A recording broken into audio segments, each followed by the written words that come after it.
बीते दिन महाराष्ट्र के नासिक और छत्रपति संभाजीनगर में जो बवाल हुआ, अब उसके बाद एकनाथ शिंदे जो कि मुख्यमंत्री हैं महाराष्ट्र के, उनकी तरफ से बड़ी प्रतिक्रिया सामने आई है। जी हां, आपको बता दें, दरअसल दो पक्षों के बीच में तनाव जो है कल देखने को मिला था और सैकड़ों लोग जो है रामगिरी महाराज जी की कथित जो टिप्पणी के खिलाफ सड़कों पर उतरे थे और इस बीच दो गुटों पर जो है यहां पर बवाल देखने को मिला था। दरअसल बांग्लादेश में जिस प्रकार से लगातार हिंदुओं को टारगेट किया जा रहा है, उसको लेकर के संत रामगिरी महाराज की तरफ से जो टिप्पणी की गई थी, उस संदर्भ में जो टिप्पणी दी गई थी, इसके बाद एक पक्ष जो है वो यहां पर नाराज नजर आया और सड़कों पर उतरा है, जिसके बाद जो है पथराव की घटना भी वहां देखने को मिली थी। इसी बीच आपको यह भी बता दें कि इस हिंसक झड़प में 18 पुलिसकर्मी घायल हुए हैं। वहीं भद्रकाली इलाके में कर्फ्यू भी लगा दिया गया है।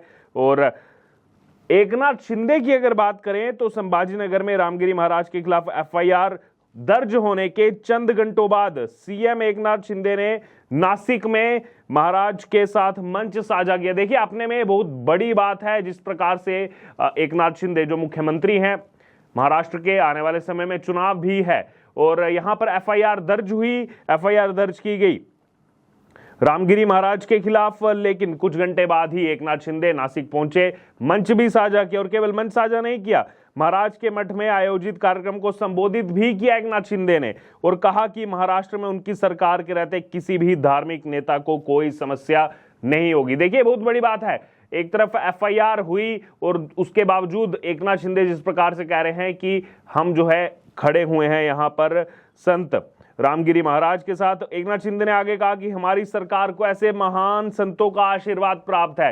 देखिए, जहां पूरा माहौल ये बनाया जा रहा था संत रामगिरी महाराज के खिलाफ, दूसरी तरफ एकनाथ शिंदे का यह कहना कि हमारी जो सरकार चल रही है, हमारी सरकार को ऐसे ही संतों का आशीर्वाद, महान संतों का आशीर्वाद प्राप्त है, महाराष्ट्र में संतों को कोई छू भी नहीं सकता।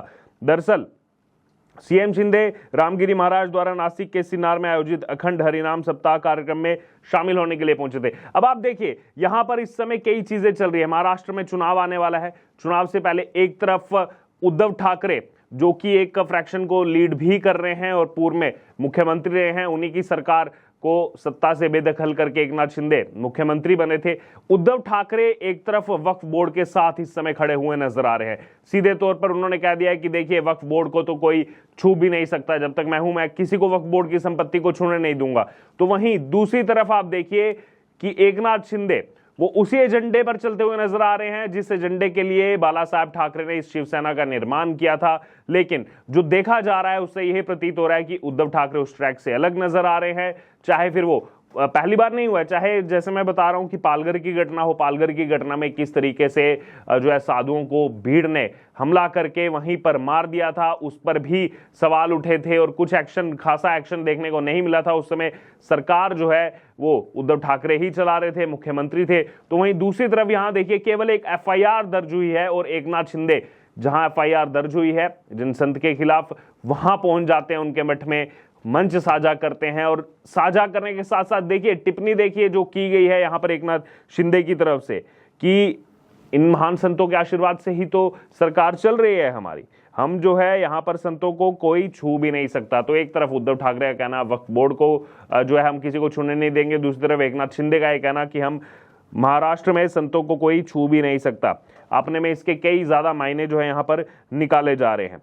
और सीएम शिंदे के साथ कार्यक्रम में शामिल होने के लिए जो है राज्य के मंत्री गिरीश महाजन भी वहां पर पहुंचे थे। उन्होंने कहा कि रामगिरी महाराज के बयान को तोड़ मरोड़ कर पेश किया जा रहा है। महाराज ने किसी मुद्दे पर कुछ कहा है तो उसे तोड़ मरोड़ कर पेश करना और सोशल मीडिया पर शेयर करना गलत है। पुलिस इस मामले की जांच करेगी और उचित कदम उठाएगी।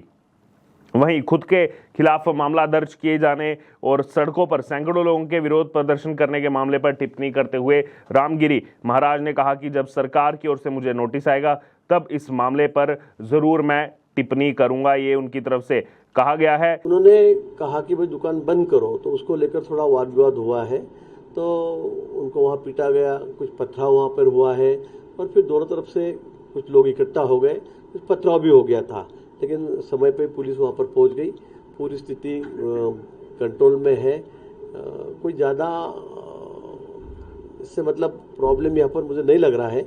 ऐसे भी शांतता का आह्वान हमने किया, प्रशासन ने, शासन ने किया है और अभी स्थिति जो है वो मतलब काबू में है। इसमें इस पथराव में 4-5 लोग कुछ घायल हुए हैं। इसमें एक की तबीयत थोड़ी खराब है, उनको थोड़ा हेड इंजरी है, उनको ऑपरेशन भी करना पड़ेगा। और 7-8 पुलिसकर्मी जो है उसमें डीसीपी भी है, एसीपी भी है, पीआई भी है, कांस्टेबल भी है, हवलदार भी है। ऐसे 8-9 लोग जो घायल हुए, लेकिन उपचार के बाद में उनको घर जाने दिया गया। कोई इतने गंभीर रूप से घायल नहीं है। मैं सीपी यहाँ के जो है पुलिस कमिश्नर है, उनके साथ भी मैं बात की। यहाँ के कलेक्टर, जिलाधिकारी, उनके साथ में कुछ पुलिस ऑफिसर्स है, उनके साथ भी मैंने बात की। अभी स्थिति नियंत्रण में है। मुझे लगता है कल तक स्थिति सामान्य हो जाएगी। और मेरा यही कहना है कि भाई हम लोग सब यहाँ पर मिलजुल के रहना हम लोगों ने चाहिए। बांग्लादेश में इतनी शर्मनाक हरकत किसी ने अगर की है तो उसका निषेध हम सब लोगों ने मिलकर करना चाहिए। हम लोगों को भाईचारा यहाँ पर रहना चाहिए। तो इसे मुझे लगता है कि घटना बांग्लादेश में हुई है और यहाँ पर हम लोग अगर पथराव करेंगे और किसी की साइड लेंगे तो मुझे लगता है ये बात भी बहुत गलत है। और इसी को लेकर थोड़ा झगड़ा दोनों गुट में हो गया था। इस पर से अश्रुदूर के जो ये गोले फेंके गए थे, मतलब दोनों तरफ से जमाव काबू नहीं हो रहा था, पथराव भी हो रहा था, इसलिए तो स्टार्टिंग में वो करना ही पड़ता है। बस उसके से कोई फायरिंग वगैरह तो यहाँ पर नहीं हुई। और आपको ये भी बता दें कि रामगिरी महाराज नासिक में एक धार्मिक संगठन चलाते हैं। वेजापुर पुलिस ने शुक्रवार को भारतीय न्याय संहिता की धारा 302 के तहत महाराज के खिलाफ एफआईआर दर्ज की। महाराज के खिलाफ जानबूझकर बयानबाजी करके लोगों की भावनाएं भड़काने का आरोप यहां पर लगाया गया है। आपको बता दें, दरअसल महाराष्ट्र के नासिक में सकल हिंदू मोर्चा ने शुक्रवार को नासिक बंद का आह्वान किया था और ये घोषणा बांग्लादेश में हिंदुओं पर हो रहे हमले के विरोध में थी। लेकिन भद्रकाली इलाके के कुछ दुकानदारों द्वारा इस अपील का पालन ना करना, इस इलाके में 2 गुटों के बीच विवाद पैदा हो गया। इस दौरान एक गुट ने दूसरे गुट पर पथराव किया और वाहनों में तोड़फोड़ की। दरअसल बांग्लादेश में शेख हसीना सरकार गिरने के बाद से लगातार वहां के हिंदू अल्पसंख्यकों के खिलाफ जो हिंसा हो रही है उसके मामले लगातार सामने आ रहे हैं। ऐसे में बांग्लादेश के साथ साथ भारत के अंदर भी लगातार विरोध प्रदर्शन हो रहा है और इसी को लेकर के नासिक में सकल हिंदू मोर्चा ने शुक्रवार को नासिक बंद का आह्वान किया था। तो ये सब चीजें जो है आपस में कनेक्टेड है। नासिक बंद का आह्वान किया गया था कुछ लोगों की तरफ से उस समय जो है दुकानें बंद ना करना, फिर जो यहाँ पर बयानबाजी हुई उस बयानबाजी को तोड़ मरोड़ कर, जैसा कहा जा रहा है यहाँ पर खुद सरकार के मंत्री की तरफ से कहा जा रहा है कि बयान को जो है तोड़ मरोड़ कर यहाँ पर पेश किया जा रहा है। और साथ ही साथ उसके बाद बवाल वहाँ पर भी देखने को मिला है और जिसके बाद कर्फ्यू जैसे हालात वहाँ पर बन गए।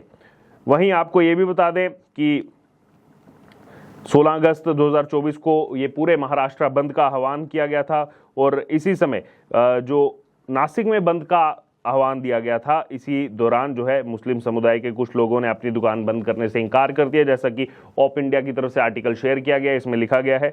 और इसके कारण ही 2 गुटों के बीच विवाद उत्पन्न हुआ।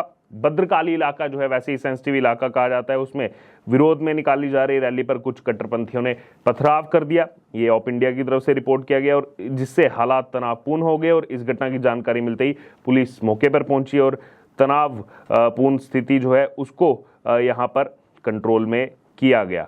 और वहीं इस बीच अब साथ साथ रामगिरी महाराज की भी अगर बात की जाए, उनकी बात को भी यहाँ पर जोड़ा जा रहा है और जो कहा जा रहा है कि इन्होंने विवादित बयान दिया है, इनकी वजह से ही जो है मुस्लिम तबके की धार्मिक भावनाएं आहत हुई हैं। वहीं रामगिरी महाराज के मुताबिक उन्होंने बांग्लादेशी हिंदुओं के संदर्भ में ही वो बयान दिया था और इसके इतर जो है इसका कोई भी यहाँ पर मतलब नहीं था। अब इसी बीच देखिए AIMIM नेता ने इसको राजनीतिक साजिश भी करार दिया है। नासिक में जो है जो तनाव बढ़ा, 2 केस यहाँ पर इस पूरे मामले में दर्ज हुए हैं, जहां AIMIM का कहना है कि ये राजनीतिक साजिश जो है वो की जा रही है और जानबूझ करके इस्लाम के खिलाफ जो है यहाँ पर कथित रूप से आपत्तिजनक टिप्पणी की गई है। वहीं यहाँ पर पुलिस ने मुस्लिम समुदाय के सदस्यों की शिकायत भी सुनी है। उसके बाद महाराष्ट्र के 2 जिलों में जो है यहाँ पर मुकदमा दर्ज कराया था और सोशल मीडिया पर भी ये वीडियो जो है काफ़ी ज़्यादा वायरल हुआ। लेकिन अब यहाँ पर इस बीच मुख्यमंत्री का जाना, जा करके जो है मंच साझा करना नासिक ज़िले में, ये दिखा रहा है कि सरकार जो है वो कहीं ना कहीं खड़ी है रामगिरी महाराज के साथ। और वहीं रामगिरी महाराज ने अपने बयान पर उठे विवाद पर एक समाचार चैनल से कहा कि हिंदुओं को सतर्क रहना चाहिए, मुझे जो कहना था मैंने कह दिया और मैं इस पर कायम हूं और इसके परिणाम भुगतने के लिए तैयार हूं। और इसी को लेकर के AIMIM यानी कि ऑल इंडिया मजलिस इत्तेहादुल मुस्लिमीन के नेता इम्तियाज जलील ने दावा किया कि रामगिरी महाराज की टिप्पणी एक राजनीतिक साजिश का हिस्सा है और उनके खिलाफ सख्त कार्रवाई की मांग यहां पर उन्होंने की है।